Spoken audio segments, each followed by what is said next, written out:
ஸ்ரீராமஜெயம் ஸ்ரீராமஜெயம் ஸ்ரீராமஜெயம்.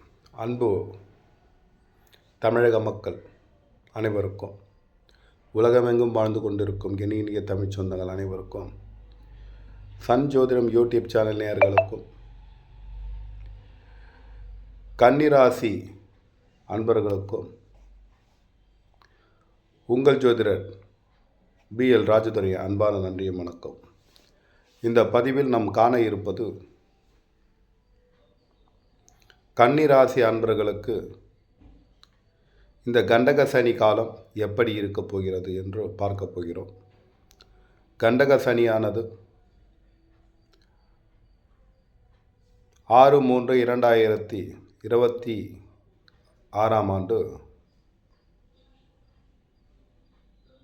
சனி பகவான் உங்கள் ராசிக்கு, கன்னி ராசிக்கு 5க்கும் 6க்கும் ஆதிபத்தியம் பெற்றவர். அவர் தற்காலிகமாக 5ஆம் இடத்திலும் கடந்த 5 ஆண்டு காலமாக 5ஆம் இடத்திலும் 6ஆம் இடத்திலும் ஆட்சி பெற்று இருந்தார்.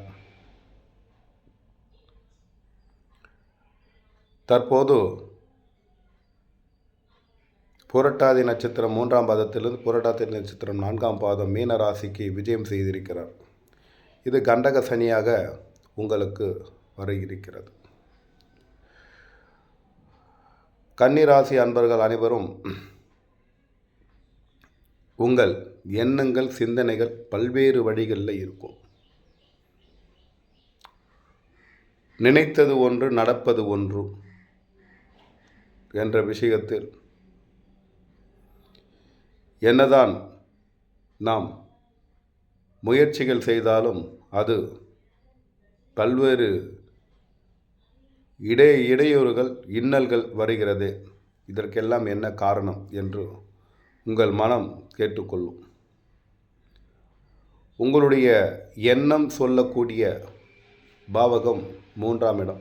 உங்கள் எண்ணத்தை சொல்லக்கூடிய இடம் 3ஆம் பாவகம். அது விருச்சிக ராசி. அது காலபுருஷ தத்துவ அடிப்படை 8-3. நீங்கள் நினைத்தது ஒன்று, நடப்பது ஒன்று. நீங்கள் முயற்சி செய்யும் விஷயங்கள் உங்களுக்கு கை கொடுக்காது, தடையை கொடுத்துவிடும். எண்ணி பாராத விஷயங்கள் உங்களுக்கு நடந்தேறும் என்பது தான் இந்த காலபுருஷ தத்துவ அடிப்படையில் உங்கள் எண்ணம் ஈடேறக்கூடிய 3ஆம் பாவம். நினைப்பது ஒன்று, நடப்பது ஒன்று. இது கால புருஷ தத்துவ அடிப்படையில் கடகராசி மீது கன்னிராசி அன்பர்களுக்கெல்லாம் எண்ணங்கள் எத்தனையோ வானவில்லை போல இருக்கும். எண்ணங்கள் வானவில்லை போல இருக்கும். ஆனால் நீங்கள் பறிக்க நினைக்கக்கூடிய வண்ணத்தை பறிக்க பல வழிகளிலே போராடக்கூடிய நிலைகள் இருக்கும். ஆக உங்களுக்கு 5ஆம் இடத்து பூர்வ புண்ணிய ஸ்தானாதிபதியாக சனியே வருகிறார்.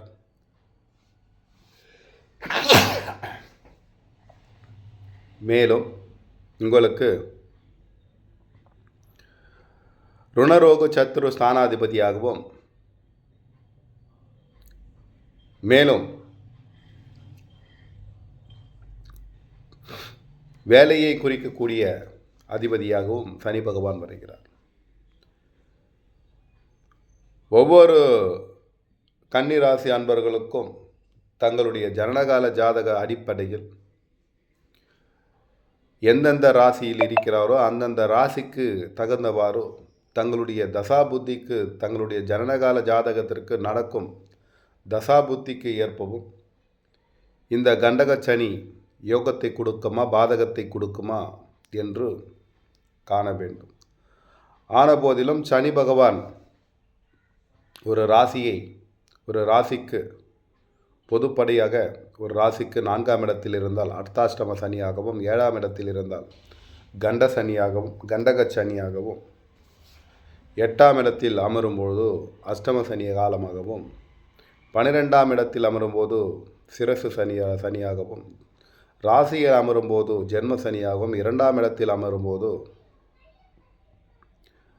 பாத சனியாகவும் வரும்.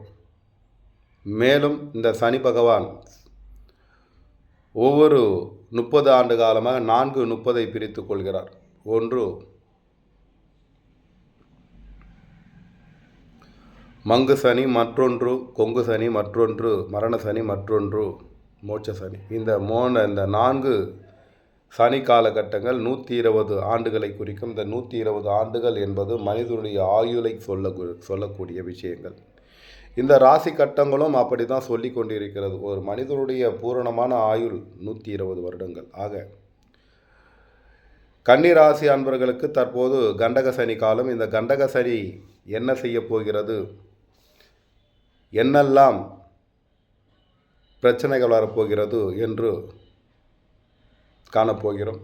ஆன போதிலும் பிரச்சனைகள் ஒரு பக்கம் இருந்தாலும் உங்களுடைய ஜனனகால ஜாதகத்திற்கு ஒவ்வொருவருக்கும் ஒவ்வொரு கிரக நிலைகள் இருக்கும். ஒவ்வொருவருக்கும் ஒவ்வொரு தசாபுத்திகள் நடந்து கொண்டிருக்கும். ஆன போதிலும் கண்டக சனியானது 7ஆம் இடத்தில் பொதுத்துறை, பொது நிறுவனங்கள், கலத்திரஸ்தானம், பொதுத்துறை, ஊரை குறிக்கக்கூடியது, உறவை குறிக்கக்கூடிய இடம் என்பது 7ஆம் இடம். ஒரு கிராமத்தில் வசிக்கிறீங்க. அந்த கிராமத்தில் உங்களுக்கு நல்ல பெயர் இருக்குமா அல்லது கெட்ட பெயர் இருக்குமா, அல்லது நடுநிலையாக இருக்குமா, அல்லது நண்பர்கள் யாரும் இருக்க மாட்டார்களா, உங்களுக்கு உதவி கிடைக்குமா என்று எல்லாம் காண வேண்டும் என்றால் 7ஆம் இடத்தை காண வேண்டும். அந்த 7ஆம் இடத்து அதிபதி எப்படி இருக்கிறாரோ அதனை பொறுத்து உங்களுக்கு அமையக்கூடிய திருமண வாழ்க்கையில், குடும்ப வாழ்க்கையில் அமைய இருக்கக்கூடிய கணவனோ மனைவியோ உங்களுக்கு அதன்படி நடக்கக்கூடிய காலகட்டம்.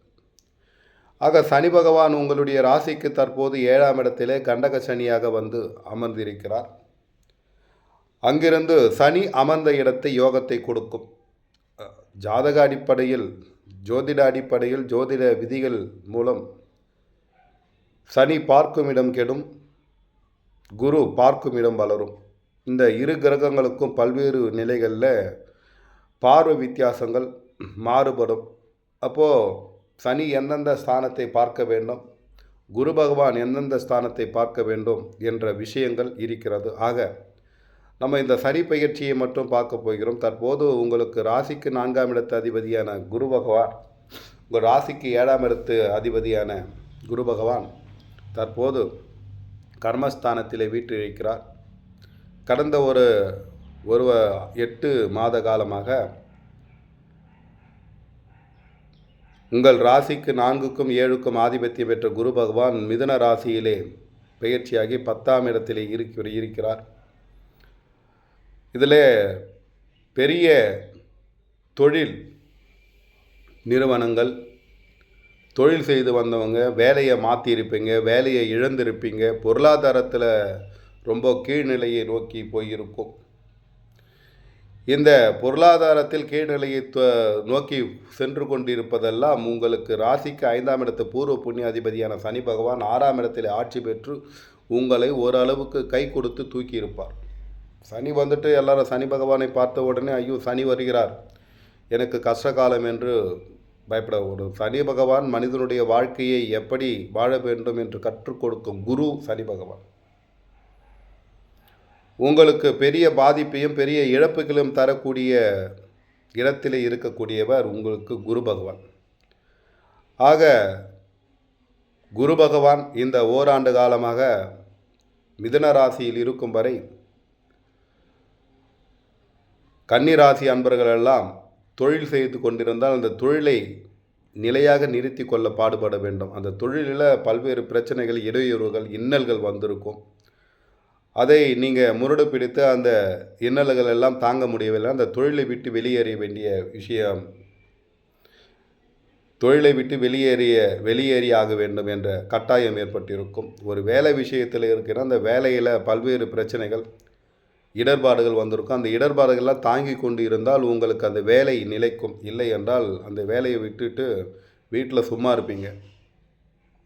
சொந்தமாக ஒரு வியாபாரம் செய்கிறீங்கன்னா அந்த வியாபாரத்தில் பல்வேறு பிரச்சனைகள், பல்வேறு இன்னல்கள், பல்வேறு கடன்கள் மூலம் உங்களுக்கு பல்வேறு பாதிப்புகள் வந்திருக்கும். அதெல்லாம் தாக்கு பிடிச்சு கொஞ்சம் இருந்தீங்கன்னா அந்த வியாபாரம் ஓரளவுக்கு இன்னும் ஒரு 3 மாத காலங்களிலே சிறப்படைய உள்ளது. ஆக அதை தாங்க முடியாத அன்பர்கள் வெளியேறியிருந்தால் இப்போ நஷ்டத்தை ஏற்படுத்தியிருக்கும். இதுதான் குரு பகவான் செய்து கொண்டிருக்கிறார். இதெல்லாம் சனி தான் உங்களுக்கு பண்ணுவார்னு நீங்கள் நினைக்க வேண்டாம்.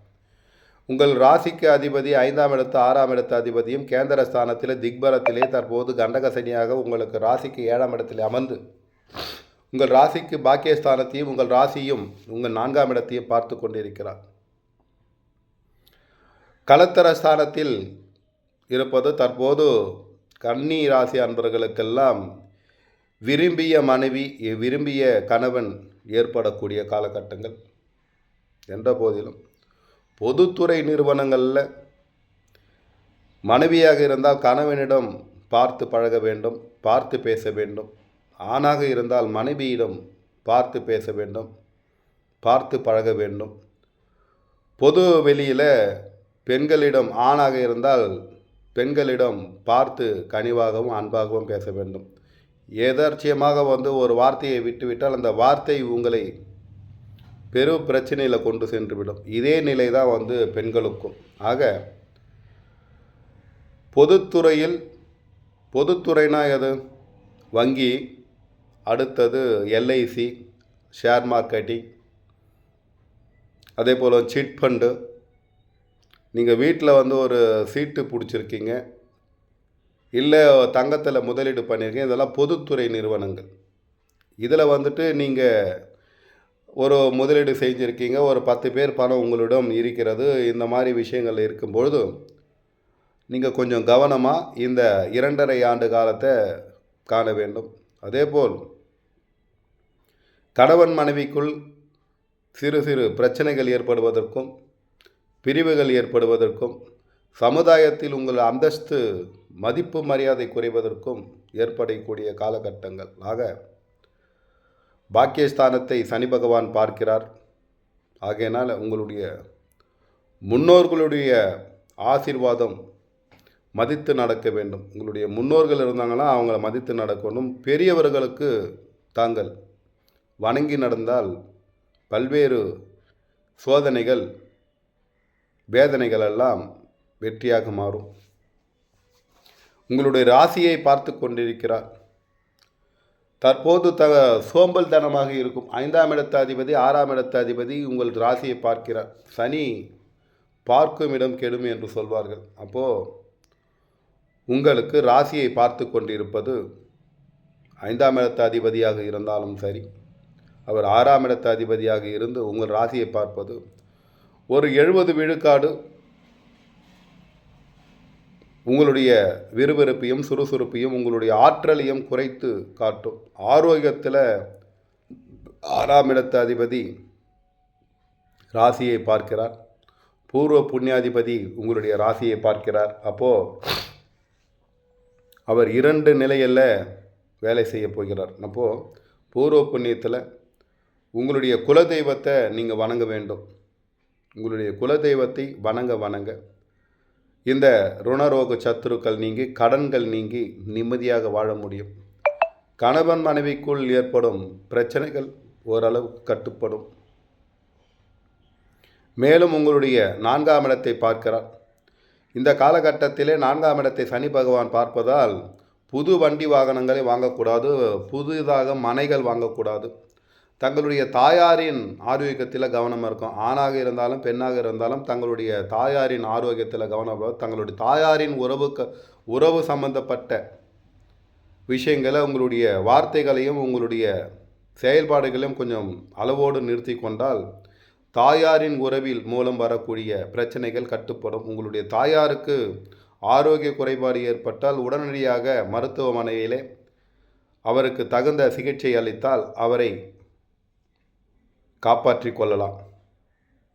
மேலும் வண்டி வாகனம் புதுசாக வாங்குறீங்கன்னா அந்த வண்டி வாகனத்தில் பெரிய இழப்புகள் ஏற்படும். 4ஆம் இடத்து அதிபதி 4ஆம் இடத்தையே பார்த்து கொண்டிருக்கிறார். இப்போது சனி பகவானின் பார்வையும் 4ஆம் இடத்து படுகிறது. என்ற போதிலும் இந்த குரு பகவான் உங்களுக்கு யோகத்தை தருவாரா என்று கேட்டால் குரு பார்க்கும் இடம் வளரும் என்று சொல்வார்கள். 4ஆம் இடத்தை பார்க்கணும். அப்போது வண்டி வாகனம் வாங்கணும், வீடு வாசல் கட்டணும், சொந்தமாக ஒரு தொழில் தொடங்கணும் அப்படின்னு நீங்கள் எல்லாம் நினைப்பீங்க. பால் பாக்கியம், வியாபாரத்தை தொடங்கணும் அப்படின்னு பார்ப்பீங்க. என்ற போதிலும் இந்த குரு கொடுத்து கெடுக்கக்கூடிய நிலையிலே இருக்கிறார். 4ஆம் இடத்து அதிபதி 4ஆம் இடத்தை பார்ப்பது சிறப்பு என்றாலும் அங்கே சனி பகவானும் தற்போது பார்த்து கொண்டிருப்பது, இரு கிரகங்களின் பார்வை 4ஆம் இடத்துக்கு படுகிறது. ஒரு சுப கிரகத்தின் பார்வையும் அவர் கேந்திரஸ்தானத்திலே அமர்ந்து பார்க்கிறார். மற்றொரு கிரகமும் கேந்திரஸ்தானத்திலே நின்று பார்க்கிறது.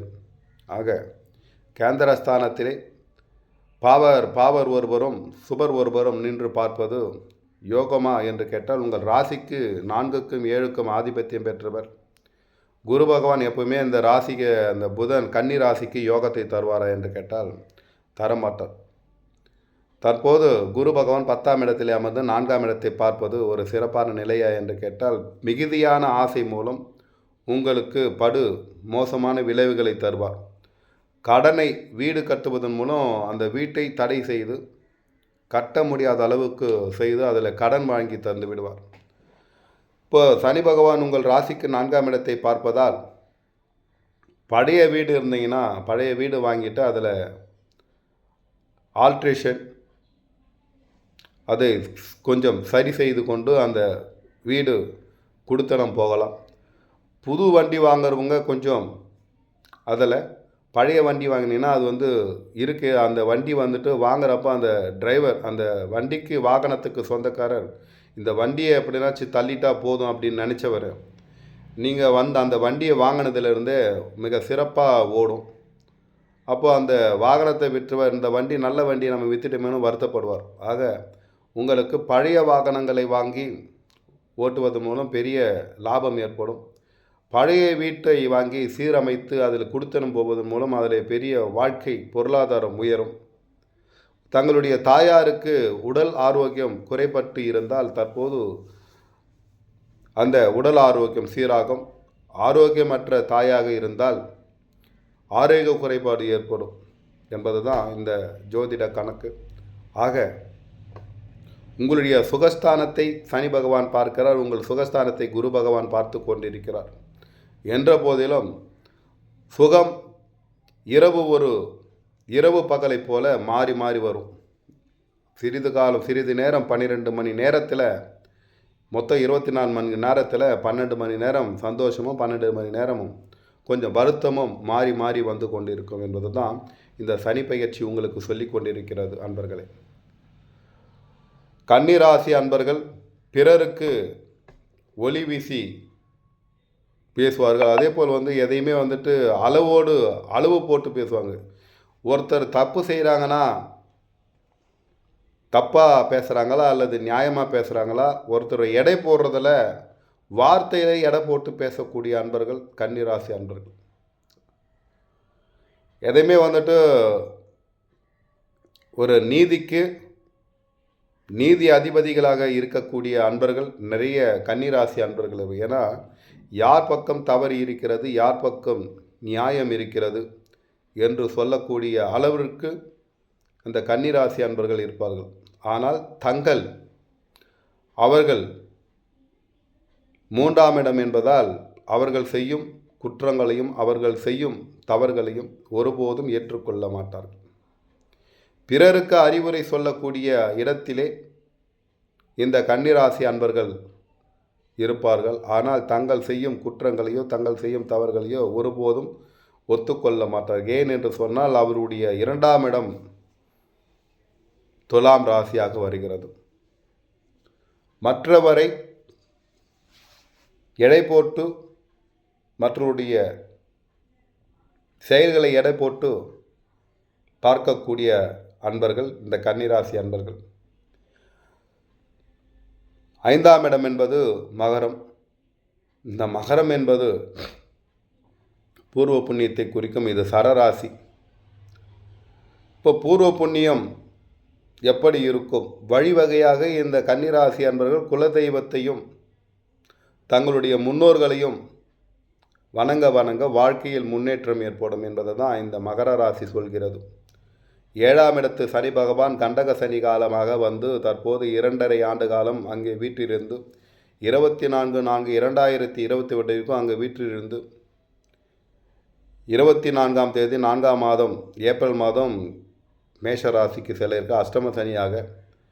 அதுவும் ஒரு இதை விட கொஞ்சம் கடுமையான காலகட்டமாக இருக்கும். ஆக கன்னிராசி அன்பர்கள் நாம் சொன்ன இந்த விஷயங்களை உள்வாங்கி மனதிலே நிறுத்தி கொண்டு 2030 வரைக்கும் 2030 6ஆம் மாதம் வரைக்கும் கொஞ்சம் கவனமாக இருந்தால் எண்ணிய எண்ணங்களை செயலாக்கி கொள்ளலாம். கொஞ்சம் கன்னிராசி அன்பர்கள் எப்பவுமே அவசரப்படாமல் நிதானமாக யோசித்து முடிவு எடுத்தீங்கன்னா சரியான தீர்வு கிடைக்கும். ஏனென்று கேட்டால் உங்கள் 2ஆம் இடத்தை சொல்லக்கூடியது, வாக்குஸ்தானத்தை கூறி சொல்லக்கூடியது துலாம் ராசி. அது தராசு. எப்பயுமே மனது ஒரு நிலையில் இருக்காது. உங்களுக்கு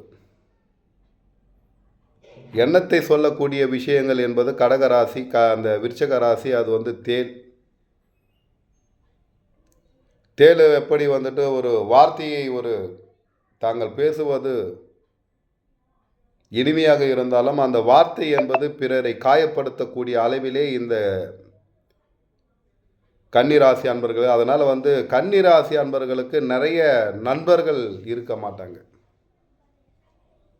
ஏனென்று கேட்டால் அவங்க வெடுக்குன்னு ஒரு வார்த்தையை பேசி விடுவார்கள். ஆகையினால் வெட்டு ஒன்று துண்டு ரெண்டாக பேசுகிறார்கள், இவரிடம் நம்ம வச்சுக்கக்கூடாதுன்னு சொல்லிட்டு நிறைய கன்னிராசி அன்பர்களுக்கு நிறைய நண்பர்கள் இருக்க மாட்டாங்க. அப்படி நண்பர்கள் இருந்தாங்கன்னா இவர்களிடம் ஒரு அளந்து தான் பேசுவாங்களே தவிர ஒரு சரியான சகஜமாக பேசக்கூடிய வாய்ப்புகள் இருக்காது. அன்பர்கள் இந்த கன்னிராசி அன்பர்கள் கொஞ்சம் கவனமாக பேசினால் நண்பர்கள் மூலம் யோகம் கொடுக்கும். நண்பர்கள் நிறைய சேருவாங்க. நண்பர்கள் ஸ்தானம் என்பது 11ஆம் இடம். அந்த 11ஆம் இடம் கடகம். நீங்கள் நிறைய நண்பர்கள் கூட்டம் வச்சிருந்தாலும் திடீரென்று உங்களுக்கு கை கொடுத்து காப்பாற்ற மாட்டார்கள். இதுதான் இந்த கடகராசியுடைய யோகம். உங்களிடம் இருந்து பல யோசனைகளை பெற்றுக்கொள்வார்கள். உங்களிடம் இருந்து நியாய தீர்ப்புகளை வாங்கிக் கொள்வார்கள். ஆனால் திரும்பி பார்த்தால் கோயில் தேர் போல தன்னந்தனியாக நிற்க வேண்டும் என்பது தான் இந்த கன்னிராசியின் அன்பர்களின் வாழ்க்கை.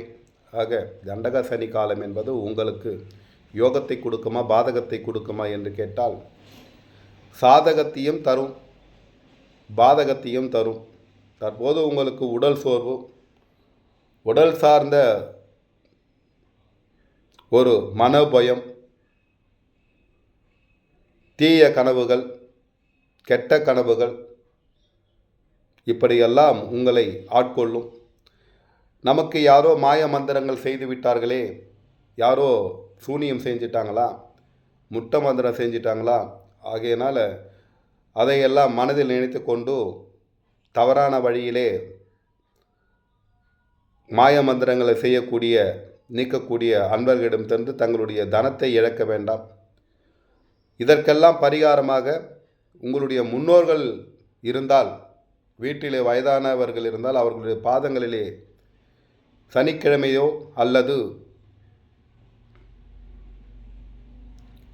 அஷ்டமி திதி காலத்திலோ அவர்களுடைய பாதத்திலே விழுந்து தேய்பிறை அஷ்டமி திதி காலத்திலே உங்கள் வீட்டிலோ அல்லது நீங்கள் மதிக்கத்தக்க பெரியவர்கள் யாராக இருந்தாலும் அவர்களுடைய காலிலே விழுந்து ஆசீர்வாதம் வாங்குங்கள். சனி பகவான் உங்களை அவர்கள் மூலம் ஆசீர்வதிப்பார். உங்களுக்கு பிடித்த துன்பங்கள், பிடித்த துயரங்கள் எல்லாம் காணாமல் போகும். அஷ்டம திதி மாதந்தோறும் வரும் தேய்பிறையில் அந்த அஷ்டம திதி காலபைரவருக்கு உங்கள் நாம நட்சத்திரங்களை சொல்லி அர்ச்சனை செய்யுங்கள். மேலும் அன்றைய காலகட்டத்திலே, அன்றைய நேரத்திலே முதியவர்களுக்கோ அல்லது உடல் ஊனமுற்றவர்களுக்கோ உங்களால் முடிந்த அன்னத்தையோ வஸ்திரத்தையோ தானமாக கொடுங்கள். நெல்லெண்ணெய் தானமாக கொடுங்கள். எள் தானமாக கொடுங்கள். ஏழை எளிய மக்களுக்கு உதவி செய்யுங்கள். உங்களால் முடிந்த உதவி செய்யுங்கள். இதுதான் பரிகாரம். இதை செஞ்சீங்கன்னா உங்களுடைய வாழ்க்கையில் நீங்கள் நினைத்ததை சாதிக்க முடியும் என்று கூறிக்கொண்டு, அடுத்த பதிவில் துலா ராசிக்கு சனி பகவான் பெயர்ச்சி எப்படி இருக்கு என்று பார்க்க போகிறோம். இந்த பதிவு உங்கள் அனைவருக்கும் ஒரு நல்ல வழிகாட்டியாக இருக்கும் என்று நம்பிக்கொண்டு, மேலும் என்னுடைய பணி சிறக்க உங்களுடைய ஆதரவை கேட்டுக்கொண்டு, நமது சஞ்சோதிடம் யூடியூப் சேனலை சப்ஸ்கிரைப் செய்து எனக்கு ஆதரவு தருமாறு உங்களை இருகரம் கூப்பி வேண்டி விரும்பி கேட்டுக்கொண்டு விடைபெறுகிறேன். அன்பர்கள், கன்னிராசி அன்பர்கள்லாம் கொஞ்சம் 5 ஆண்டு காலத்திற்கு விழிப்புணர்வோடு இருக்க வேண்டிய காலகட்டங்கள். எதையும் விட்டு கொடுத்தவன் கெட்டு போவதில்லை என்று சொல்வார்கள். தாங்கள் விட்டு கொடுக்க போக வேண்டும். என்னன்னு கேட்டால் 2ஆம் இடம் துலாம் ராசி. எதையுமே சட்டுன்னு நீங்கள் புரிஞ்சிக்கக்கூடிய நிலையில் இருக்க மாட்டீங்க. எதிலையுமே ஒரு சந்தேகம், எதிலையுமே இது இயற்கையாகவே கன்னிராசி அன்பர்களுக்கு அமைந்தது.